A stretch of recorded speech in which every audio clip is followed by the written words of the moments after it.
Hi,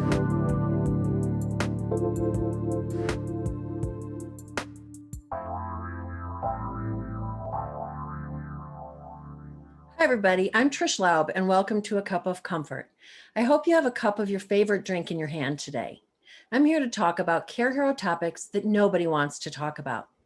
Each and every one of you listening today has provided some kind of care for another in need, whether it was putting a bandage on a child's knee or providing care for a loved one. You have selflessly stepped into your ability to respond to the need of another, and you have thereby officially become a care hero. When I started managing the daily and medical care and being a hands-on care hero for my parents, there was so much that I didn't know. I didn't even know what I didn't know. And I was thrown into a maze of care options and decisions on topics that were unfamiliar with no time to prepare or learn. And believe me, things changed rapidly. I was shocked at how quickly things had gone into crisis. And honestly, I was a little concerned that I lacked the knowledge and skills to provide what was needed. On the other side of caring for my parents, I've been asked whether I have any regrets in regard to providing care for them. But what does that mean? Regrets based on what? Perhaps they're based on a definition of being successful, and then if we feel we missed the mark, we have regrets. Then what does success mean? What does success mean to you in regard to your care hero journey? Have you ever thought about it? I didn't. When I think back, I was so entrenched in trying to do all the right things to kind of check everything off of my list of necessary daily tasks. I always knew that my personal goal was to provide my parents with the best dignified care possible and the end of life they desired, but also to deliver on a promise that I had made personally to them to make sure that they were safe. But I never thought of it as a ruler by which I might measure the feeling of success or regret in the future. So when I was asked whether I had any regrets, and I truthfully answered that I did not, that to me was the ultimate success. But how did I get there? Thinking back, I believe that it was possible for me to have no regrets simply because of this one thing. I did my best in each and every moment. Don't misunderstand. Sometimes my best was super bad. Maybe you know what I'm talking about. Yes, I had meltdowns when I ended up in the floor in a bucket of tears. I had days when it seemed that I simply could not follow through on anything correctly. And I even had days when I got sent home by my big sister because I was simply too tired to contribute anymore. Some nights I went to bed feeling defeated and disappointed in how I'd done that day. But I would eventually ask myself this one question: had I done my best? And whether or not I liked it, I had to admit that I had. Often on those nights, I would remember a quote that for me sums up being a care hero. It's so meaningful to me that I put it in one of my books, A Most Meaningful Life, My Dad and Alzheimer's, and I want to share it with you now. Writer and artist Mary Ann Redmacher so accurately said this: "Courage doesn't always roar. Sometimes courage is the quiet voice at the end of the day saying, 'I will try again tomorrow.'" Wow. How many of you have thought those words? I will try again tomorrow. I know I did because it's all I could do. So the Care Hero road to no regrets is actually very simple. Just always do your best with the circumstances that you have. And that's important because sometimes your circumstances don't allow you to be in the trench. They allow you to be on the support team, which is equally important.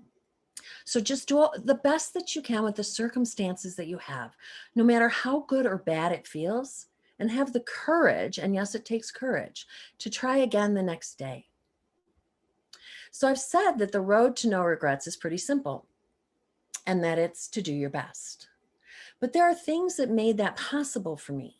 First, and very importantly, I made time in between the physical tasks, the taking care of them physically, and that consuming checklist I mentioned earlier, to just be with my parents, to hold their hand, whether it was for a moment or an hour, or just brush their hair, not because it needed to be brushed, but because it felt good to them, and to tell them 1,000,001 times that I loved them. I assure you that not doing that is one of the many potential regrets that I don't have. There were other things that were not on the daily task list that helped me to do my best too, some of which long before I became a care hero, because they became the foundation for me to do my best. Providing care is a mental game, and perspective is everything. Life is truly 10% what happens to you and 90% how you choose to respond to it.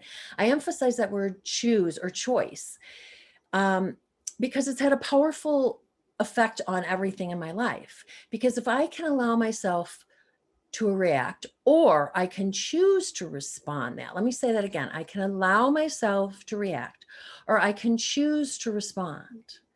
When I chose to respond instead of react in regard to caregiving, I was in control of my decision to be a care hero, and therefore I was in control of my caregiving experience.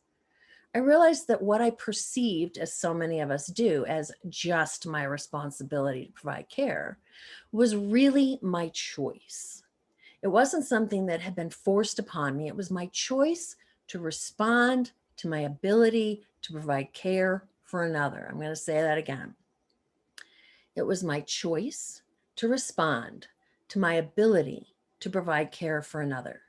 Knowing that first, I had made a choice to be a care hero, and second, that I could change that choice at any time was psychologically powerful and freeing. When my mental perspective was in the right place, I knew that I was present in my choice, and it opened the opportunity for me to recognize the gifts of caregiving, the often unexpected and spontaneous things that occurred, those things that I saw and experienced only because I was on the care journey. Those were the prize jewels awarded to me as a care hero. And that not only made the journey invaluable, but it also motivated me to continue to do my best, especially when my best didn't feel very good. So my ability to do my best started in my head long before I ever dreamed that I would become a care hero. As I continue to look back and think on this question of why I have no regrets and how that happened, there were also a myriad of other things that made the journey a bit easier and stacked the deck for me so that I could do my best and end the journey with no regrets. I want to quickly, and I mean quickly, mention 6 of them as kind of a teaser for some of what I plan to address in more detail in 2021. So first, have the hard conversations. I was really fortunate that my parents had outlined their wishes long before they needed care, and it prevented me from having to guess at what they wanted and instead allowed me to put my energy into doing my best to deliver what they wanted. If you and your loved one have not already had that conversation about their wishes for their care and their end of life, just do it now. People are reticent to talk about these things for a variety of reasons, which I can get into in another show, but it ensures that their wishes are known and can be delivered. And it's also an invaluable gift to the care heroes, those providing care for them, because it eliminates the guesswork. We all think that we have time to do this, but if COVID has taught us nothing else, we never know when someone of any age and any health status may become unexpectedly ill and require care.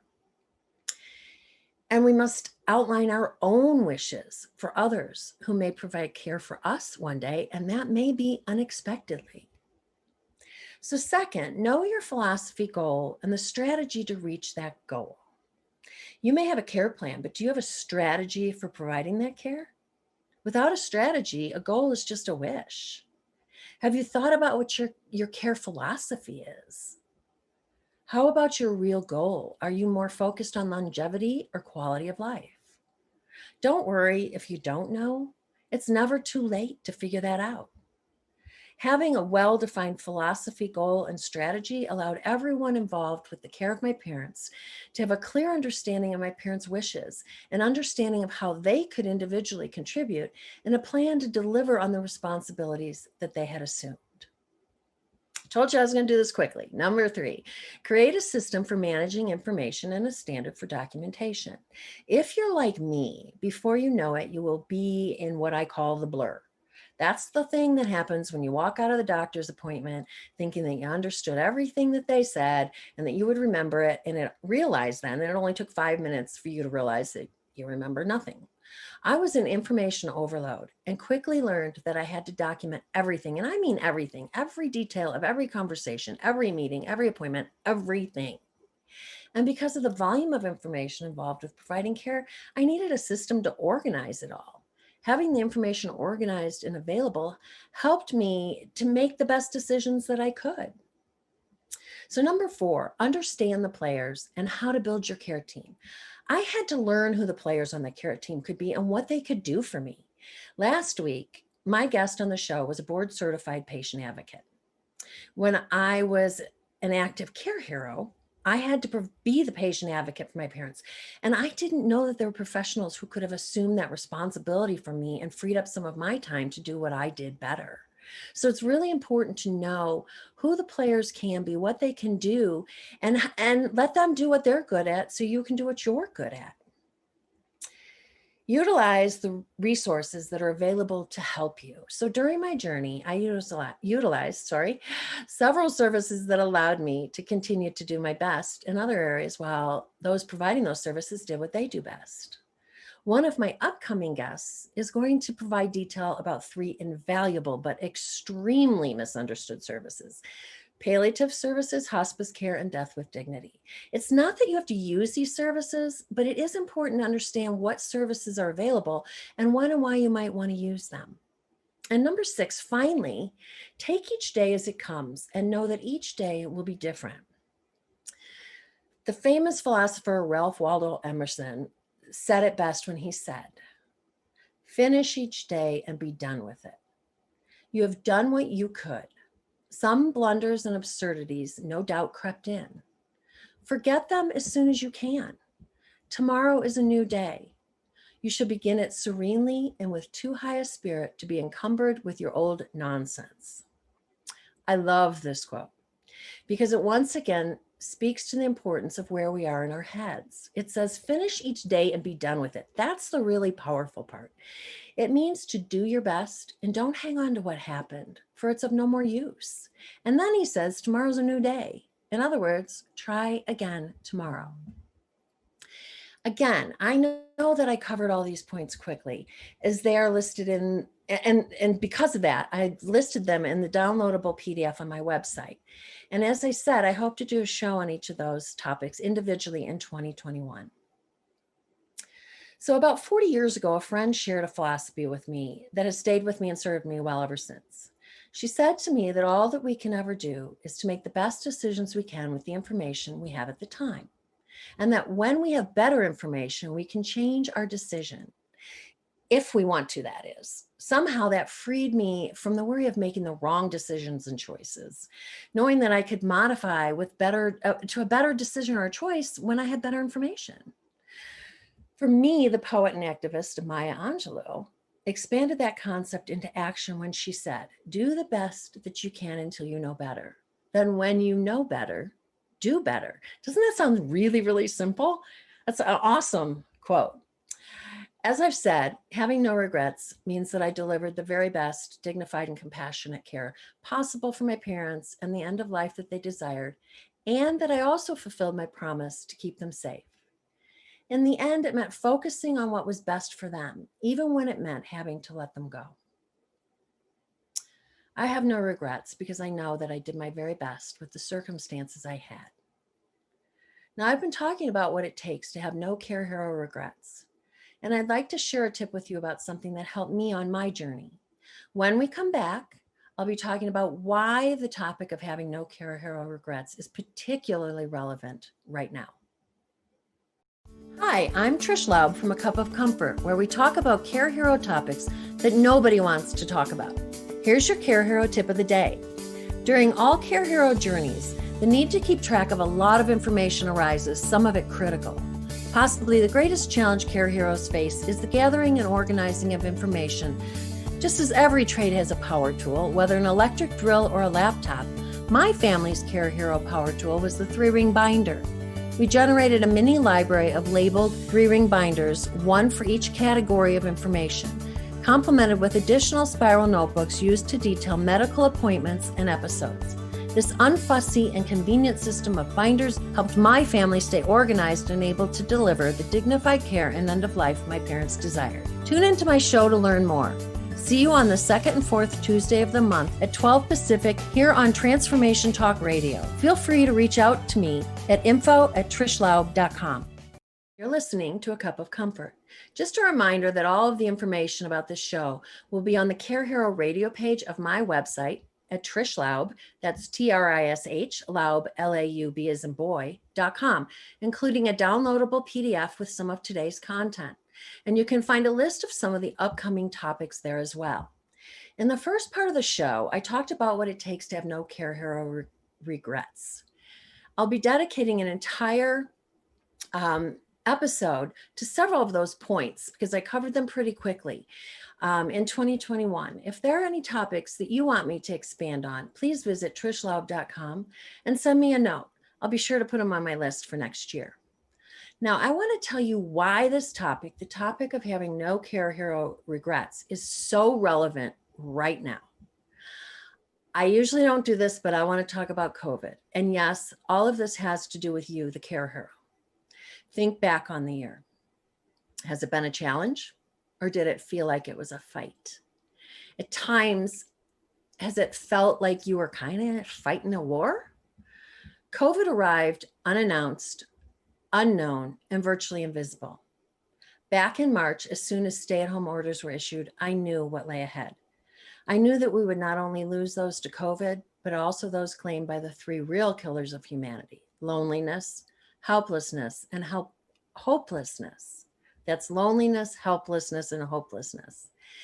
And I knew that many aspects of life as we knew it, especially in regard to providing care, would cease to exist if only during the pandemic. This is truly one of the greatest tragedies this country has faced. For perspective, unlike the flu, that in its most deadly years accounts for about 70,000 American deaths, the number of American COVID deaths are nearly 5 times that and continuing to rise. In only 10 months, the 325,000 plus American deaths due to COVID has surpassed the total number of American lives lost during the 20-year Vietnam War and is now more than 5 times that number. We're on target to surpass the 407,000 plus American lives lost during World War II. We still mourn not only the individual lives lost during those wars, but also the sheer magnitude of the loss. Have you seen the Vietnam War Memorial? It's a visual representation that is both staggering and heartbreaking at the same time. And now more than 5 of those memorials would be required to represent the American loss thus far during the pandemic. And finally, one more statistic. We have reached a point when many days more people have died due to COVID than on 9/11, a day our country says will live on in infamy.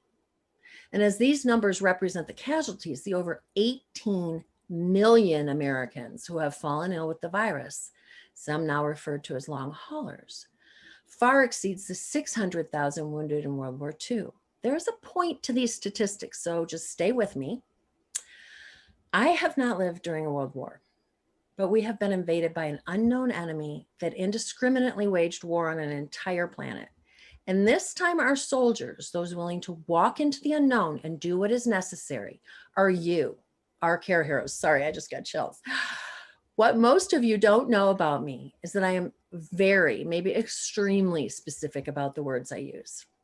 And I'll do a show on that next year. But for now, know that this may in fact be the only time I use words that can sound a bit dramatic, such as war, battle, and fight, in referring to providing care. But this one time, it's not dramatic. You chose, there's that word again, to walk into the unknown of a great battle. Your war has not been to defend the safety of the country, but rather to protect this country's greatest assets. Some of you are providing care for those elder to you, those who are the storytellers of our history, who offer knowledge that has been transformed into wisdom through their experiences, those who can best teach us about being resilient in the face of adversity. And others of you are caring for those younger than you, those who are our future, some of whom unexpectedly fell prey to the virus. And you have done it against an enemy like none we have ever known before, under restrictions most of us never had dreamed of, resulting in a situation in which you were asked to do what you do, but this time with unforeseen obstacles and restrictions. You might as well have been asked to do your job with your hands tied behind your back. I don't know what it's been like to be a care hero during COVID, but I know this, that it's been incomprehensibly challenging for many of you. And I have something to say to each of you. If you were able to continue to provide care for and be with your loved one, I cannot imagine the challenges you faced working to keep yourself and them safe from COVID while navigating your usual care responsibility. I honor your tenacity and the creativity it must have required. I honor you, the care hero, for you have truly been thrown into the unknown. And if you were one who was not allowed to be with your loved one, all I can say is that I cannot imagine what you've been through. And I'm sending you all the love and all the light that I can muster to shine on the courage it has taken you to stay steady, awaiting the day when you can again respond to your ability to provide care. You may be a care hero who used to get a little bit of respite. I mean, we don't really like to call it that, from caregiving when going into your job. And now you find yourself working at home remotely, possibly surrounded by your caregiving responsibility, and maybe the addition of a full-time family being around you and their demands, which may have included new responsibilities such as assisting with remote learning or even homeschooling. Wow, I am truly impressed at your ability to adapt. Or you may be a care hero who once thought that you would enter the role years down the line when a parent or a spouse needed you, and who is still in shock from being thrust in the role when somebody possibly younger than you unexpectedly tested positive for COVID. What I can tell you is that there are experienced care heroes and resources available to you. And if you need help finding them, reach out to me and I will help you find what you need. And for those of you who have lost one during this time, especially those who prematurely lost loved ones due to a virus no one saw coming, I have no words to console you. You have my deepest sympathy. What I want each and every one of you to remember is that you have done your best. COVID isn't over, but it will end. And there is hope on the horizon. You deserve the acknowledgement of the challenges that each of you have faced during this year and to be celebrated for what you have done for others and what you have endured. Listen up, you are brave, you are courageous, and you are to be honored and celebrated for having done the very best that you could under unprecedented and nearly impossible circumstances. That is why it's so very important to talk about having no regrets right now. You have made the best decision you could at the time with the information you had, and you have done the very best in the midst of terrible circumstances. When all of this is over, you truly should have no regrets. I've covered a lot today. I want to hear from you about all of this. I want to hear your Care Hero story. So go to the Care Hero radio page of trishlaub.com and send me your story. I will share it. While you're there, let me know what topics you want me to cover in 2021. Download the PDF of this episode and check out the podcasts and videos of previous episodes. I want to thank you all for tuning in today and sharing this time with me. Please join me the second and fourth Tuesdays of the month at 12 Pacific and 3 Eastern. Next time on January 12th, I will meet you here with a guest who will talk about how your challenges can help you bloom into your full potential and how art and symbology factor into that. I want to wish each and every one of you a happy holiday and look forward to sharing many topics with you in the new year. There's so much more to talk about. We have hardly scratched the surface. Thank you for joining me on A Cup of Comfort this year. And until next time, remember that you are a care hero. Thank you for listening to A Cup of Comfort with me, Trish Laub, and for your care hero courage. Tune in next time on Transformation Talk Radio as we explore life-changing care hero topics to assist you on your journey. In the meantime, I would love to hear any tips or insights that you've taken away with you today.